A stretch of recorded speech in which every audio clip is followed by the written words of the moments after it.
soy Florentina Gamarra. Les doy la bienvenida a un nuevo episodio de nuestro podcast semanal. Decido llamar a este episodio, breve episodio, digresión, porque quiero contarles algo. Es un recuerdo reciente que me ha asaltado después de muchos años y a raíz del cual me encontré pensando algunas cosas que desde el deseo quisiera compartirla. Cuando era niña, algunas circunstancias poco felices, que no vienen al caso, hicieron que yo comenzara a viajar sola en colectivo un poco antes de cumplir los 9 años. Estamos hablando de la década de los 80, quizás en esa época era un poco prematuro que alguien viajara solo, ¿no? A tan corta edad. Hoy es más habitual. Mi madre intentaba advertirme de los peligros que por entonces condensaban algunos de sus miedos, ¿no? En esa época, qué sé yo, los temores más habituales eran los carteristas, que eran los oportunistas de robos inadvertidos que podían hacerse en medios de transportes, que por supuesto todavía hoy existen. Desconocidos que pudieran ofrecer caramelos bajo alguna tentación. Y también los que se podían propasar. Recuerdo que apenas yo podía comprender de qué se trataba todo eso, y un día entendí que algo de esas advertencias estaba, por ejemplo, rozando mi pierna, ¿no? De un modo muy extraño, muy ajeno, desconcertante. Me acuerdo que sentí mucho miedo. Me acuerdo también que mi pierna literalmente era 2 veces o 3 más pequeña que la del hombre que estaba sentado a mi lado, y que hacía un movimiento como si intentara correrse, ¿no? Una y otra vez algo, como si quisiera acomodar algo de su rodilla, mientras que insistía una y otra vez en tocarme. Recuerdo el nudo en la garganta, el desconcierto. Recuerdo una sensación de profunda desolación.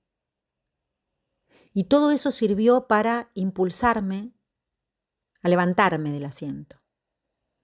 Y en ese instante escuché una voz muy dulce, apaciguadora, salvadora diría incluso, que me dijo: vení conmigo. Era la voz encantadora que sonaba, diría hoy, como la voz de una mamá. Se trataba de una mujer que mientras me tomaba de la mano, faltaba muy poco para que yo tuviera que bajarme, comenzó a gritarle a ese señor una catarata de barbaridades. Todo ocurría muy rápido. En menos de un segundo, 3 hombres se levantaron, el chofer frenó el colectivo y ese hombre fue arrojado a la calle. Aquella mujer seguía cuidándome. ¿Estás bien? Quédate tranquila, ya pasó, me decía. Y esas frases, para mí, en medio del terror. El colectivo cerró sus puertas y no volvió a detenerse hasta la parada donde me esperaba mi abuela, ¿no? Mi abuela me estaba esperando en la parada donde yo me tenía que bajar. Algunas personas me ayudaron a bajar. La mujer que me acompañó incluso debía haberse bajado antes, sin embargo, me acompañó hasta mi destino. Me dieron caramelos. Recuerdo que yo lloraba, pero no sabía bien si era por lo que ese hombre había intentado hacer o por la emoción profunda de haberme sentido tan cuidada. Con el tiempo entendí que esas advertencias de mi madre no eran solo miedo. Hoy lo asumo como una especie de legado. Su miedo esa vez se había vuelto una forma de transmitirme que alzar la voz, no callar, hacer. Es siempre una oportunidad para encontrar un refugio y para darle tal vez uno a otro.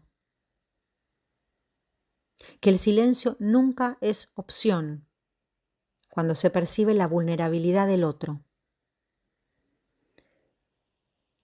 A mi madre creo que le voy a agradecer siempre haberme enseñado que el dolor, el sufrimiento y la fragilidad del otro no pueden ni deben hacernos mirar para otro lado.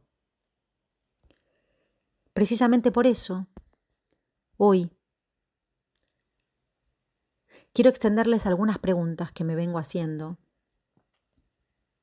acerca de qué posición asumimos los y las analistas frente a ciertas acciones que se ocultan, enmascaradas, dentro de nuestras propias prácticas y que reconocemos como verdaderas canalladas, acciones abusivas, éticamente devastadoras. ¿Por qué frente a ellas elegimos callar? No estoy hablando de un gesto fácil de denunciar para quedar del lado de los buenos. No me refiero a eso. Sabemos que muchas veces exigir pruebas es una coartada para no escuchar, ¿no? Con la que suele alimentarse el rechazo de las denuncias, que lejos de cualquier moralina tienen por finalidad el cuidado de una ética. Y lo que me inquieta es qué pasa con quienes han sufrido y siguen sufriendo esas aberrantes faltas éticas y no pueden alzar la voz por miedo, porque todavía no dejamos de aconsejarnos, incluso entre colegas, no hablar, no exponernos, no quedar pegados, no decir. ¿Desde cuándo quienes señalan una violencia pasan a ser los victimarios, los exagerados, los malos, los que hacen daño? Se acerca fin de año y este tiempo me encuentra un poco reflexiva. ¿Qué hacemos con aquello que solo repudiamos en silencio? Con ese, como a mí no me pasó, ¿no? Que funciona como anestesia moral. ¿Por qué tanta indiferencia? ¿Por qué seguimos pidiendo directa o indirectamente pruebas de lo evidente? Mientras todos, o casi, sabemos. ¿Por qué aplaudimos, festejamos, agradecemos espacios, sabiendo que en esos mismos ámbitos se han cometido barbaridades? ¿Qué clase de lazo sostenemos cuando el argumento más repetido para cuidarnos es no te expongas? Me pregunto y no me conformo. Me pregunto y no me conformo. ¿Por qué exponernos frente a prácticas abusivas, mercantilizadas, éticamente fatales? ¿A quién protegemos con el silencio? ¿Hay algún rédito que justifica la connivencia? ¿Algo que valga el precio para avalar la canallada? Cuando se amenaza, cuando se aprieta, cuando se intimida, cuando se invierte la escena y las víctimas pasan a ser acusadas, ¿por qué la angustia queda siempre del lado de quienes hablan? Estas prácticas no solo dañan a quienes las padecen, ¿no? Menoscaban la ética del psicoanálisis y erosionan algo aún más elemental, el lazo social en el que el discurso psicoanalítico requiere, ¿no? Porque de lo que se requiere es de una toma de posición en acto.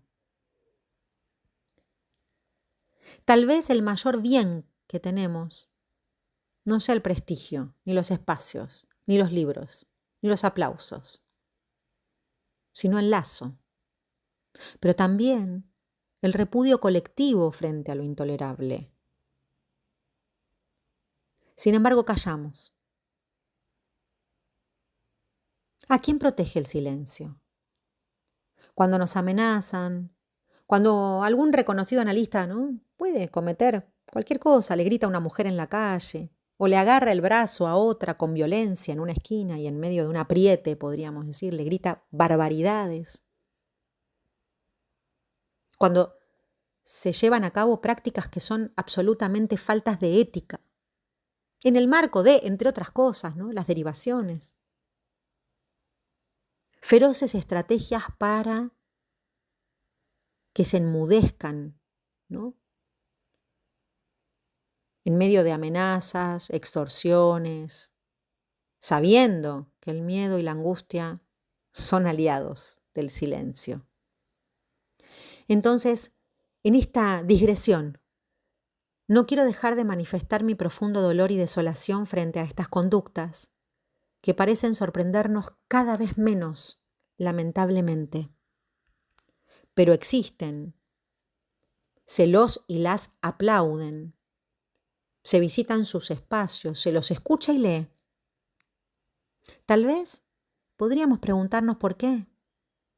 ¿Por qué son las víctimas las que se tienen que cuidar y no ellas? Es una pregunta que insisto en sostener y que la transito día a día. Ojalá estemos más advertidos, menos solos, más solidarios con quienes sufren abusos, violencias y atropellos que muchas veces quedan invisibilizados bajo consignas vacías y bolsillos llenos. Porque si algo debiera incomodarnos de verdad, no es la exposición, es la indiferencia.